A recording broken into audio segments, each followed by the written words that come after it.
Right, okay, so it's Jim from the future here. If you want to hear all about what we really thought about the Cantii Way trip, then check out the end of the video and I'll have a few words to say. So I've got 3 days to do some bike packing. Weather forecast looks half decent, so I'm going off to ride the Cantii Way, riding from home, which I don't know what that adds on, 120, 140 miles, something like that. So yeah, it should be a good few days. Looking forward to getting out there.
Blimey, it's like a Scalextric's track.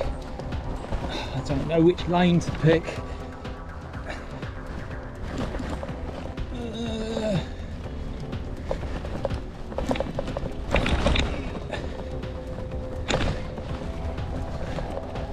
I survived. Just a standard Thursday night. Sat in the Asda car park. Cooking my dinner. Look at this. Vegetable boy is whipping up. Salmon. Potato. Broccoli. Beans. Glad I'm not in his tent tonight. 96 miles down. We've just cooked our dinner in a Asda car park to avoid the rain shower. and we've got about 5 miles left to go for today's stint. Just about to stop at a pub which has an amazing selection of beers apparently, so that should be good.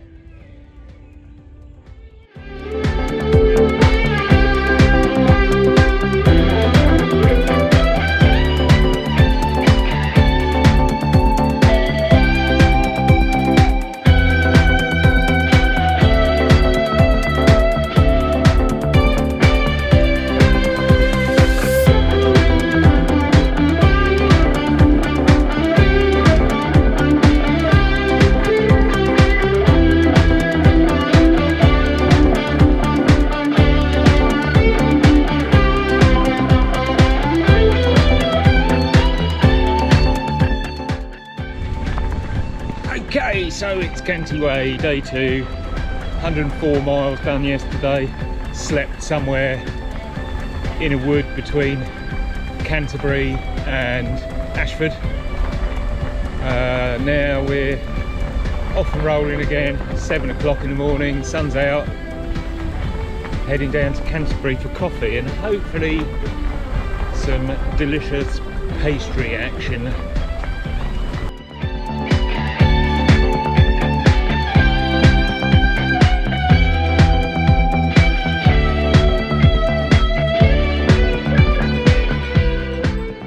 Oh my god, you go. I remember this one. I think this one had some water bars in it, so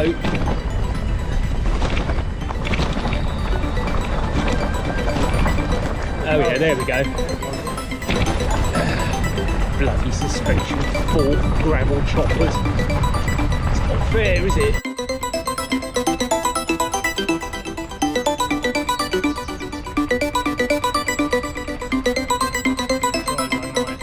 I can't close down the hybridist. I've got tired legs.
campsite, slightly more civilised, in a campsite in Lyd.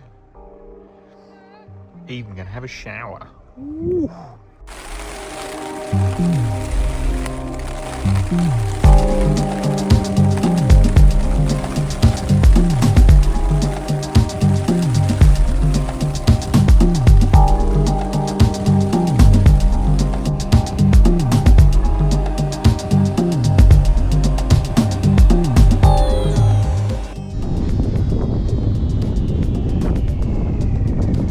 Day 3, we've just left our campsite.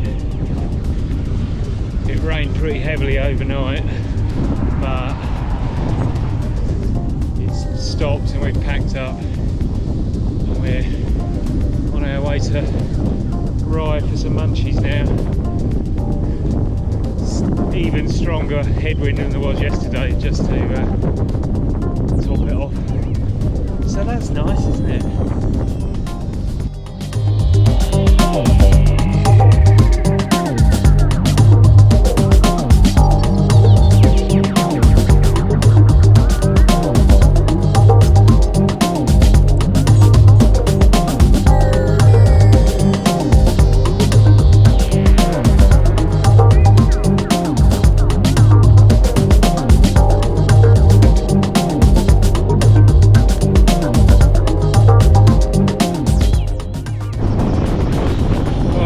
Second breakfast in Rye. Now we've got another savage seafront headwind section. It's so enjoyable. What do you have to say on the subject, Dickie? It's a bit of shit. I've just been demonetised.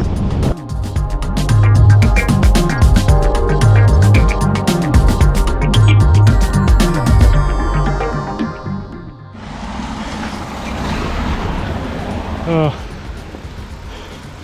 when there's a 25% hill on the 4th day, it's not good. Just go a bit further, he said. It'll be fun, he said. I'm sure it will be fun once it's over.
Just had probably the worst co-mooting of my life, where we got taken off into some woodland, then got totally lost, then had to follow a fence for 20 minutes until we popped out onto a road. Thank you, co-moot, for your wonderful routing skills once again.